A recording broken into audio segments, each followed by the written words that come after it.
Salve turma, seja muito bem-vindo, seja muito bem-vindo. Eu sou Leandro Tortosa e nós estamos começando mais um seminário de negócios. Hoje com o tema A Estatística e o Mundo dos Negócios.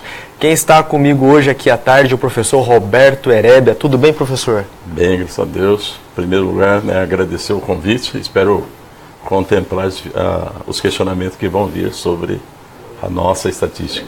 Legal, maravilha. Esse evento está sendo transmitido agora ao vivo pelo Facebook. Assim que a gente terminar a transmissão, também vai ficar disponível para você. Depois você pode mandar suas perguntas, dúvidas, opiniões, o que você quiser, para ajudar a gente a enriquecer esse bate-papo. E hoje a gente vai conversar sobre um tema que é muito importante para tudo quanto é tipo de organização, independentemente do tamanho da organização. E a gente trouxe aqui o especialista no assunto, que é o professor Roberto. E posso chamar de Herédia? Pode, fica à vontade. Rapaz, acho que nem a professora Claudete chama mais de Roberto, né? Não, também que eu perdi até a graça do Herédia, né? Não, professor Herédia aqui. Professor, sabe que eu estava pensando um pouquinho antes da gente começar esse bate-papo, e eu estava refletindo sobre o seguinte. Antes de vir aqui, eu estava vendo um ranking internacional da matemática.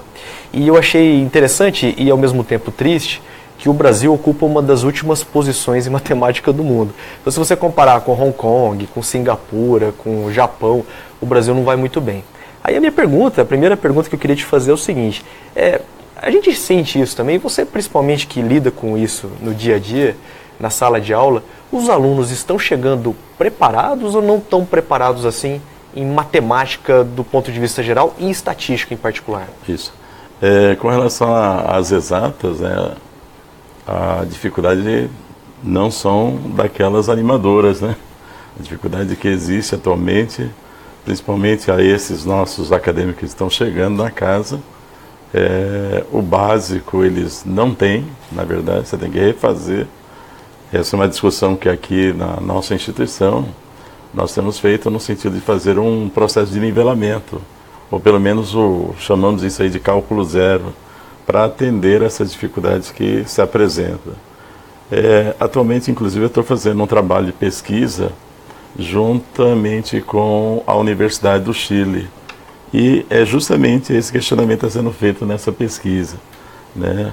Nós queremos saber, na verdade, como é que está o nível de ensino e, inclusive, o nível desses acadêmicos que estão chegando na casa com relação às exatas. E parece que não está tão distante, não. Assim como no mundo inteiro, no nosso caso também, estamos passando por essa dificuldade. A não ser a Coreia, né, que deu uma melhorada no seu ranking, e é claro que são investimentos que foram feitos.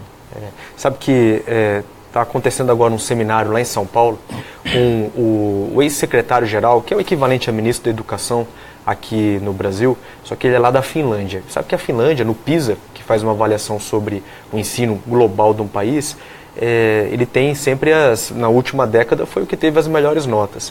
E tá certo que Finlândia é um país pequenininho, né? Mas só que também a gente tem que olhar o que eles fazem. A educação lá é levada num nível muito extremo. Eles pesquisam, eles investem. E ele está lançando um livro falando sobre a Finlândia 2.0. Acho que até esse é o título, né? Que foi traduzido aqui para uma universidade brasileira e Universidade Federal. E interessante que ele coloca alguns detalhes lá. Primeiro dos detalhes é o seguinte, que existia uma mística em torno da Finlândia, achando que as coisas aconteciam lá de maneira natural. Ele falou que não. Lá sempre se vale muito do investimento muito maciço.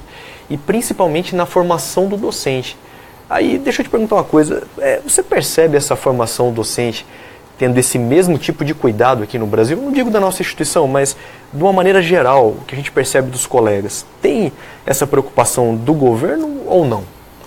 Existe a preocupação, né? Mas o problema maior que nós temos, carregamos um ranço, né, nessa formação docente, que é a questão da dificuldade de acesso após a graduação do curso de matemática, por exemplo. Então, o professor sente essa dificuldade com excesso na sua carga horária e muitas vezes não permite, né, esses cursos de atualizações. Mas, mesmo assim, existem vários colegas que estão constantemente se atualizando.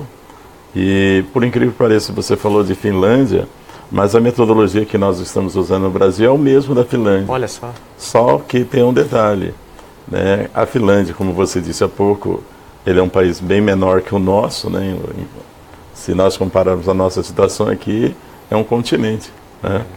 E por incrível que pareça, a metodologia que está sendo usada na Finlândia é o mesmo que está sendo usado no Brasil, só que não deu certo, né? Aí entra N fatores, entre eles, é claro, o investimento, que não basta ter só o professor atualizado, você também tem que ter a parte logística, né, para que esse professor também apresente as suas habilidades com esses investimentos, né?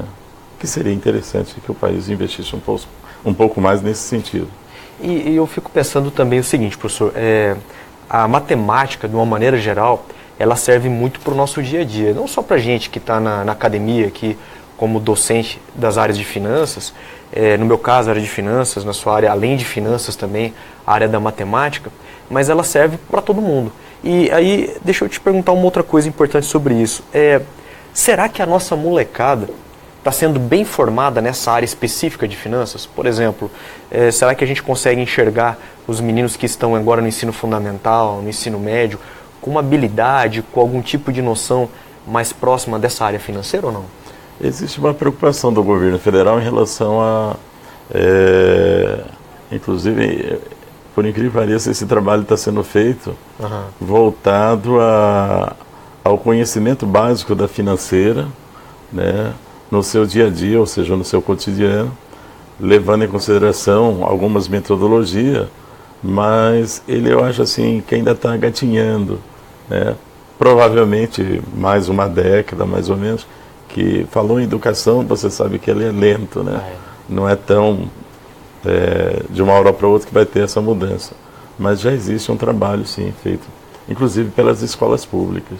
Então, você vê, né? Isso é verdade. A gente, quando fala de educação, às vezes, uma iniciativa que a gente planta agora vai ter resultado daqui a uma geração ou duas. Isso, bastante tempo. Coisa pra caramba. E esse caso seria a educação financeira, né, que está sendo trabalhado, isso no fundamental e médio.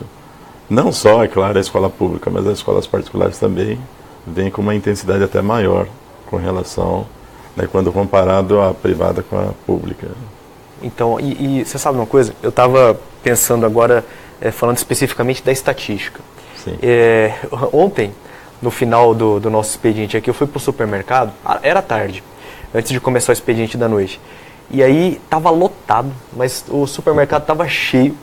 E o interessante é que os caixas estavam assim com poucos atendentes. Aí eu fiquei pensando o seguinte, rapaz, esse pessoal acho que não teve uma aula de probabilidade do professor Herédia, porque acho que o professor Herédia ia ver mais ou menos assim, olha, que horário, baseado nos dados que a gente tem ali, que horário ia ter o pico de atendimento de clientes, que horário precisaria ter mais caixas. Isso daí a gente pode usar então o conceito estatístico básico. A gente conseguiria usar para uma situação como essa, por exemplo, num supermercado? Quantidade de caixas em um determinado horário de atendimento? Porque na verdade você vai trabalhar, a estatística vai te dar um indicador para esses momentos, no sentido de que momento que a demanda exige, digamos, de mais funcionários, certo? A partir desses dados básicos, né, que o gestor que está por ali, né, dentro do seu dia a dia, ele vai captando como é que é o fluxo, né, em que momento eu preciso de N funcionários. E a partir daí, é claro, estabelecer um certo critério para atender esse público, né? E nós temos esse público que, infelizmente, trabalha o dia inteiro. E aí tem alguns supermercados, inclusive, vem com a proposta de atendimento na madrugada. E é claro que aí existe todo um resultado de estatística daquilo que é a procura. Entendi. E eu fico imaginando, inclusive, você vê como é que a estatística está presente no nosso dia a dia. E muitas vezes a gente não se dá conta. Outra vez eu estava viajando para São Paulo e passei por pedágio, aquelas vias pedagiadas, né? E vi assim, uma via bastante grande, com várias cabines de pedágio, e eu achei interessante o seguinte, falei, puxa vida, talvez dê para usar a estatística, inclusive, ali para o pedágio. Por exemplo, saber que horário tem mais ou menos fluxo de automóveis, né? Que horário fazer a escalação do pessoal. Se eu estou lá, do outro lado ali, sendo um cara que trabalha no pedágio, será que eu conseguiria usar, por exemplo, a probabilidade ao meu favor, putz, deu uma dor de barriga, eu preciso ir no banheiro. Sabe que quanto tempo eu tenho para chegar no banheiro até vir o próximo carro? Está presente no dia a dia a esse ponto também, né, professor? O cotidiano, infelizmente, você não escapa da matemática, né, ou da exata, vamos falar assim. Eu tive uma colega que passou aqui pela instituição, que ela já falava assim, você já nasce matemática, né, já se vale da ferramenta de matemática e morre se valendo da matemática. E aí até o acadêmico questionou, mas por que, né, a questão da morte relacionada com a exata? Ele falou, seu amigo vai precisar de te visitar um dia. Vai querer saber qual é a quadra e o túmulo que você se encontra. Então vira até uma brincadeira nesse momento.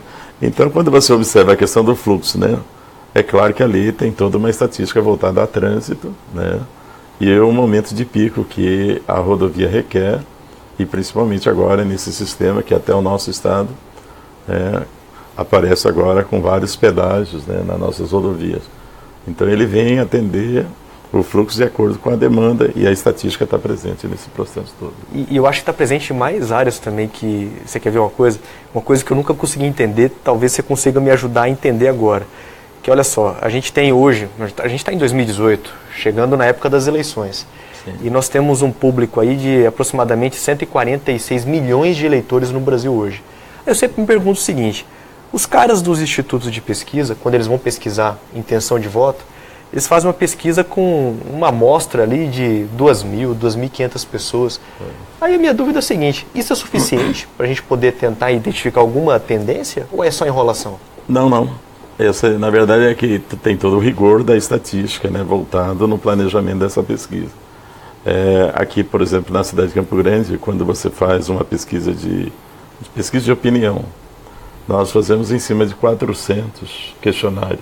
Ou seja, são 400 pessoas que são entrevistadas. Uma margem de quase 1 milhão de pessoas, né? Com uma margem de erro de 5%, ou seja, você pode errar para mais ou para menos. Mas aí, é claro que tem todo um planejamento. A parte chata, né, numa pesquisa como essa, e a dificuldade aumenta, quando você tem, que nós chamamos na prática, o pesquisador, né, que vai fazer essa abordagem, quando você divide ela por classe. E a classe E é uma classe que é muito complicada para você encontrar, porque dentro do rigor da estatística, a classe E vai ser um sujeito que pertence a essa classe e que a única coisa de eletrônica que ele pode ter é um radinho de pilha. Olha só. Isso, em qualquer favela que você visitar, você não vai encontrar. Tem sujeito com um televisor talvez até melhor que o que eu tenho na minha casa, né? Então, mas tem todo um rigor estatístico, um planejamento que é feito, e essa amostragem a gente tem feito ela pela... Gente não, digamos assim, a nossa ciência solicita que essa amostragem seja uma amostragem por cota. Entendi. E aí onde você tem a cota da classe A, da classe B, da classe C, e quanto a questão respondendo agora a sua pergunta, será que é suficiente esse número? A única coisa que você tem aí é que ele vai te dando a certeza dos 400, quando você aumenta o seu universo, né? Ou seja, a sua amostra sai de 400 para 2.500, provavelmente aí já a margem de erro já cai para 1%. Olha só. Então, a única coisa que você vê nesse estudo é que ele se aproxima daquilo que você buscou na amostra de 400, por exemplo.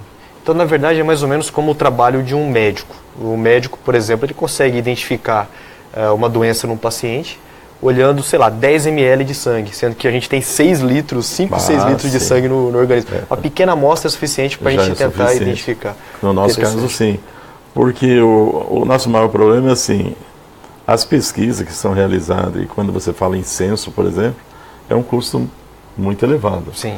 Então, por esses... digamos assim, por essa necessidade financeira, você acaba recorrendo à amostra. E a amostra vai, na verdade, te indicar o mesmo que um censo indicaria para você. Porque chega num ponto que ele normaliza também, né? Sim. Já não varia muito. Não tem essa variação. Aqui, várias vezes eu já trabalhei com pesquisa de opinião, inclusive na pesquisa de eleição, né? Aqui no nosso estado eu participei de 2 pesquisas, trabalhando no Instituto de Pesquisa, E o levantamento que nós fizemos não foi tão grande quanto esse valor que você disse de 2.000 e pouco, 2.500. Mas chega bem próximo do resultado depois, e né? Sim. Que legal. O único cuidado que você tem que ter é que no processo você vai ter que conferir pelo menos 20% daquilo que você trouxe, né, da pesquisa, para ver se os dados são fidedignos e que é confiável. Tanto é que agora, por exemplo, no nosso caso, o país, né, o Brasil, ele vem com a proposta de que qualquer pesquisa que vai para a opinião pública, vai ser divulgada, ela tem que passar, né, pelo crivo, né, vamos falar assim, do tribunal.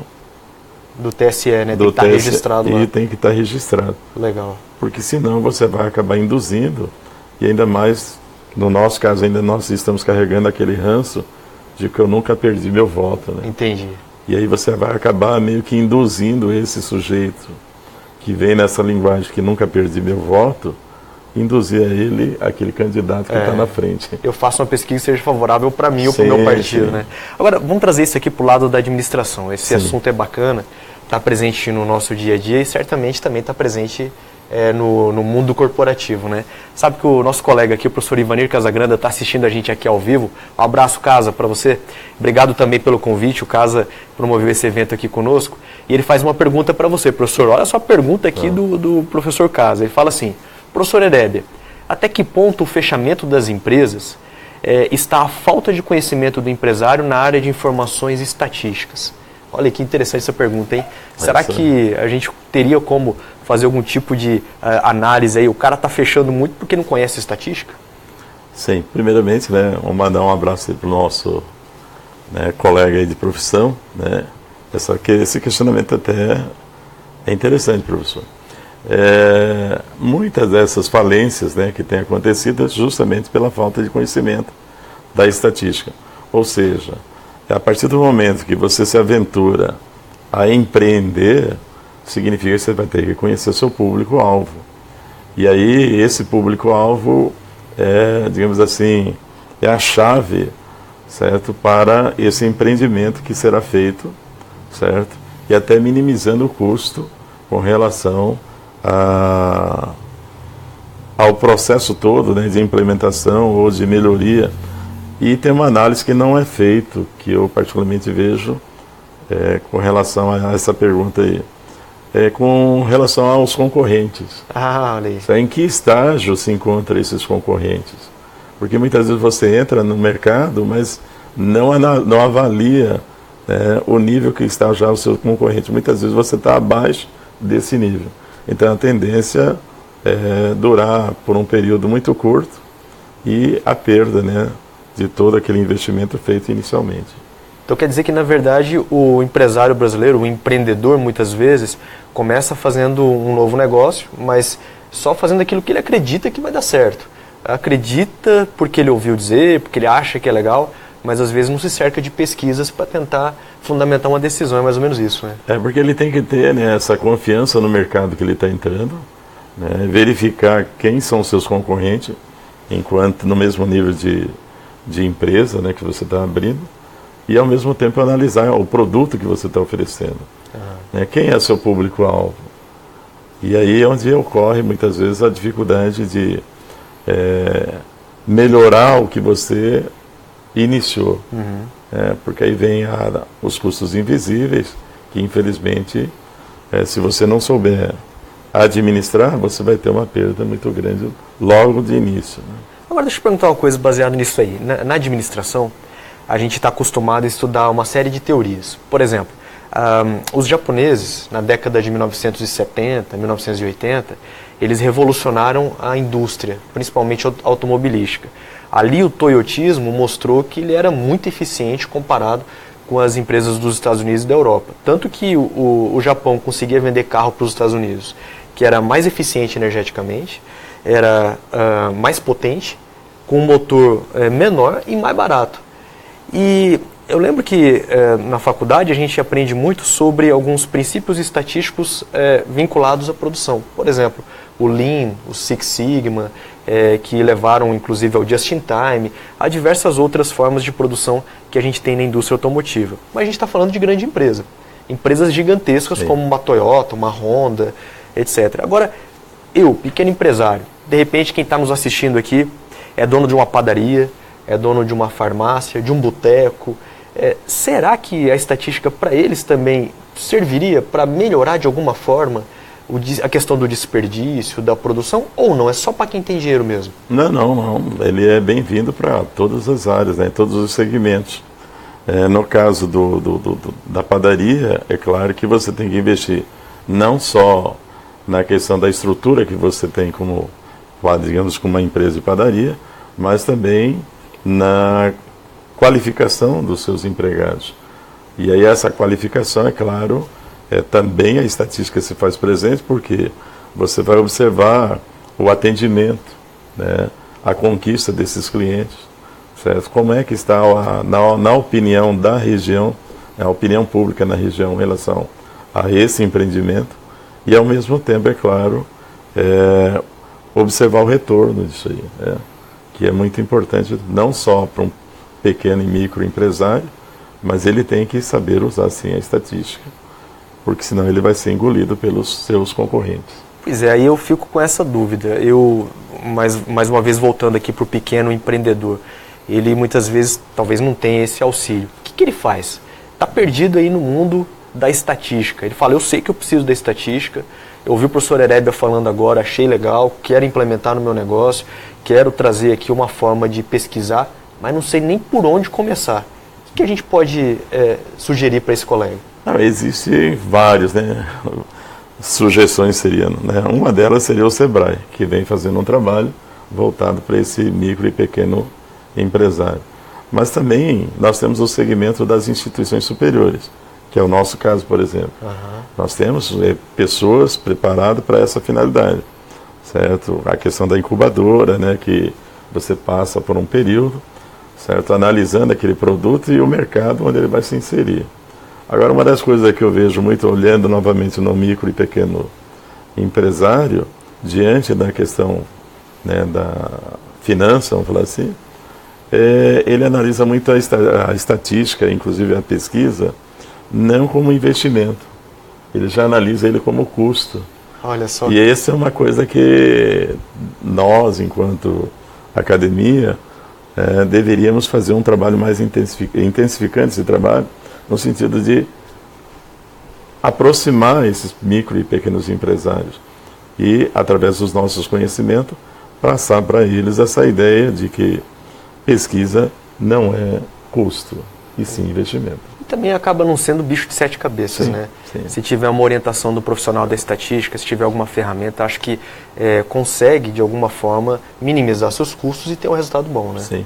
O problema maior que a gente vê assim, no uso da estatística é que muitas vezes a leitura é que está equivocada da estatística.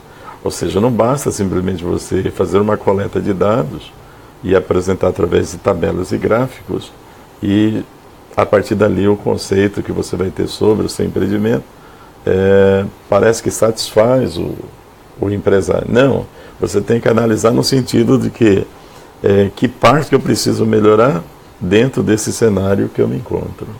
Entendi. Então, na verdade, talvez isso daí tenha me mostrado uma outra coisa. Quando a gente falou agora há pouco de pesquisa eleitoral, eu acho que vai um pouco nessa linha aí. Você me corrige, por favor, se eu estiver errado. Então, por exemplo, não adianta eu coletar amostra de tudo quanto é lugar. Eu tenho que escolher o público que seja mais parecido com aquilo que eu quero atingir. Ou seja, se eu estou analisando vender produto para classe B, C, A, eu tenho que fazer uma amostra dessa classe. Se é homem, pegar um público predominantemente masculino. Faixa etária, sei lá, 17 a 24 anos, essa faixa etária, é mais ou menos isso. Sim, é dentro dessa linha que deverá ser, né? Porque você tem que analisar qual o produto que você está oferecendo, quem é o teu público-alvo, certo? Qual é a classe social que você está atingindo. Porque no meio desse grupo, na verdade, você tem que se preocupar com o atendimento, no investimento nesses funcionários, para que represente a empresa. Então, na verdade, o que você está me falando aqui é uma coisa muito maior do que eu estava imaginando. Eu achava que a estatística era só um departamentozinho que a gente tinha que ter na nossa empresa, joga tudo para os caras resolvem. Na verdade, a estatística ela perpassa todos os outros âmbitos da empresa. Envolve com marketing, para que o marketing pesquise o concorrente. Também pesquise o público-alvo, aquele público que interessa para a gente poder vender. Também que pesquise a configuração do nosso produto, para que olhe o pessoal da área financeira para saber se tem dinheiro para pagar aquela pesquisa. E também mostrar que não é um custo, é um investimento. Sim. E também o pessoal da produção, para que eles saibam quanto produzir, o nível de desperdício. Quer dizer, a estatística tem que estar presente, integrada em toda a organização. Sim, porque na verdade a ferramenta estatística e o profissional da estatística, na verdade ele atua numa forma multidisciplinar. Ou seja, eu só existo porque existem outros profissionais que estão empreendendo, por exemplo. No caso, eu tenho um administrador que tem um olhar sobre aquela empresa que está nascendo. Eu tenho um contador que já tem uma outra visão, o economista, certo? E o cenário em si, né? Na verdade, nós somos conduzidos por esse cenário, né, que está aí, por exemplo. O momento agora não é de arriscar muito, mas se você tiver um conhecimento desse público, você vai entender agora quais são os passos que você deverá dar, né, durante pelo menos o início, né, do empreendimento. Então quer dizer que se a gente tiver só uma bala na agulha, a estatística ajuda a gente a mirar no alvo certo. É por aí. É quase isso. Beleza. Agora deixa eu perguntar uma coisa aqui. Com certo cuidado aí. Com certeza. Não pode dar tiro para qualquer lado, né? Não. Mas a gente está chegando daqui a pouquinho no final do nosso bate-papo, lembrando que você pode mandar sua dúvida, opinião e sugestão se estiver assistindo aqui ao vivo a esse nosso encontro, mas depois que ficar gravado também, você também pode mandar para a nossa equipe de atendimento no CDB Virtual e a gente vai ter a maior satisfação de poder ajudá-lo e ajudá-la a entender um pouco mais sobre o conteúdo. Agora, professor, a gente está falando de tecnologia aqui, eu tenho tem duas perguntas nessa área que eu acho muito interessante e eu gostaria de conhecer mais. Olha, não sei se você vai lembrar, tem um aluno nosso chamado Rafael, às vezes ele até está assistindo a gente ao vivo aqui, que foi fazer o mestrado dele na Polônia. E o mestrado dele foi no Big Data, ou como a gente chama de Big Data, né? E ele estava falando o seguinte, rapaz, eu nunca dei muita importância para a estatística, mas agora eu estou vendo que no uso do Big Data, ou seja, aquelas informações não estruturadas da internet, com a estatística você consegue depurar, limpar aquelas informações e pegar aquilo que realmente importa para cada tipo de comércio. Quer dizer, a estatística então está alinhada a esses novos avanços tecnológicos? Sim, com o avanço da tecnologia, é claro que agora facilitou a questão do filtro. Isso para a gente é interessantíssimo, porque na verdade você vai atacar especificamente ao produto que você está comercializando. Então é como se fosse a nossa guerra atualmente, né? É uma guerra cirúrgica, né? Então, com o conhecimento estatístico, você também tem, né, um direcionamento cirúrgico. Ou seja, é aquilo que você disse há pouco, eu só tenho uma bala na agulha, então eu tenho que saber atirar, né, e saber usar essa ferramenta. Mas lembrando que não basta só o conhecimento estatístico, nós precisamos dos profissionais das outras áreas, porque afinal de contas a estatística vai atuar, né, num sentido mais amplo e falando assim no sentido multidisciplinar. Ou seja, não basta só o conhecimento estatístico. Você precisa do conhecimento desses outros profissionais e lembrando, uma vez conversado sobre um objeto de pesquisa, a questão do briefing e outras coisas mais que você precisa conhecer da realidade da empresa que você está, na verdade, fazendo análise e tomando aquelas decisões estatísticas. A estatística, então, é um jogador desse grande time, né? Sim. Ele é membro desse grupo. Legal. E deixa eu te perguntar uma outra coisa que quem está nos assistindo talvez tenha um pouco mais de interesse em saber, por exemplo, sobre algum software de estatística. Eu lembro que na época da faculdade a gente usava MATLAB, mas isso aí faz muito tempo, né? Faz tempo, hein? Faz tempo pra caramba. Não vamos revelar a idade aqui não, cara. Mas eu usava o MATLAB, tem um colega nosso, professor Michel, que usa o RStudio, né, que é um software livre. Tem um colega meu lá na Universidade Federal, o Leandro Sauer, que ele usa o Minitab, tem diversos. Como esses softwares podem facilitar a vida de alguém que está num negócio? Não a gente da academia, que a gente acaba aprendendo a usar, tem tutorial e tal, mas um empresário, um empreendedor, como é que pode usar esse software para alguma coisa ou não dá para usar? Não, dá para usar, desde que você oriente, né, um desses funcionários de preferência, é claro, um profissional qualificado, né, você pode sim usar uma dessas ferramentas. Existe, não só esses programas que você citou, mas aqui na nossa instituição mesmo, nós temos o programa chamado SPSS. Opa! Esse é um programa sofisticadíssimo, é claro que ele é muito caro, porque são vários pacotes que são agregados. Esse software R também é muito legal. Eu, há mais ou menos em torno de uns 12 anos atrás, eu fui convidado pelos pesquisadores da Embrapa para fazer o curso do R. E tanto é que eu tenho um amigo, não vou revelar o nome, né? Mas no momento que eu solicitei para o acadêmico a pesquisa sobre R, hoje eles se apaixonaram e casaram. Não vamos citar esse sujeito. Não vamos falar, não, vamos colocar na fogueira, deixa para lá. Mas de qualquer forma, eu vi um trabalho muito legal que ele está fazendo. Inclusive tem uma parceria com a Universidade Federal, fazendo o trabalho com R. Mas você tem aí o CISVAR, você tem o SAS e o SPSS que poderia te ajudar em muito. Agora, MATLAB, no caso do software R, aí seria interessante você entender um pouquinho, não só do MATLAB, como também da linguagem C, e saber um pouquinho de algoritmo, que ajuda, no processo do fechamento das variáveis, né? Porque no caso do software R, você trabalha com vetores, ou seja, o tempo todo você vai indicando quem são as suas variáveis, e essas variáveis entram como uma orientação de vetores para depois fazer aqueles cruzamentos básicos. Pois é. Inerente à nossa curiosidade estatística. Porque não basta aquilo que eu disse há pouco. Não basta simplesmente você ter tabela e gráficos. O que nós queremos é saber se fizer um cruzamento, qual é o resultado esperado. Porque na incerteza você está em busca, de qual trajetória que vai ser melhor dentro dessa incerteza. E a estatística está aí para ser usada.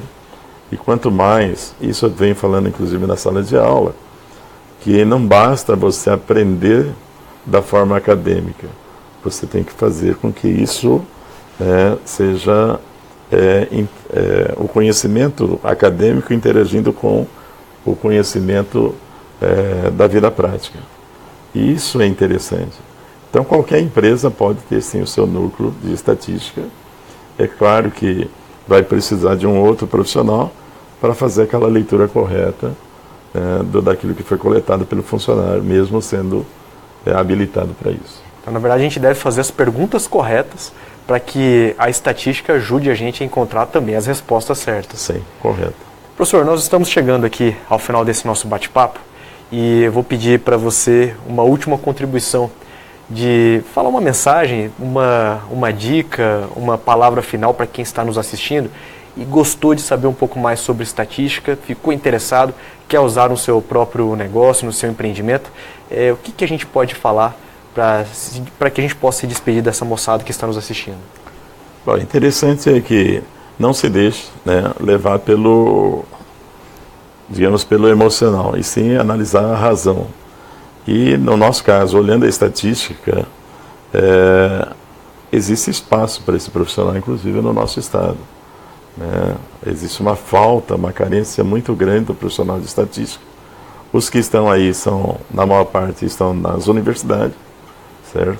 Mas seria interessante o nosso público acordar para essa realidade que a estatística, como está se fazendo presente em todas as áreas, por que não investir um pouquinho nesse conhecimento? E não só no conhecimento restrito, digamos, ou específico a uma situação só. Então, é interessante, professor, o que você colocou para a gente agora é que a gente está muito acostumado a ver cientista político, cientista da biologia, cientista químico, mas cientista de dados também. É uma pessoa agora, um profissional que vai ser muito requisitado no mercado.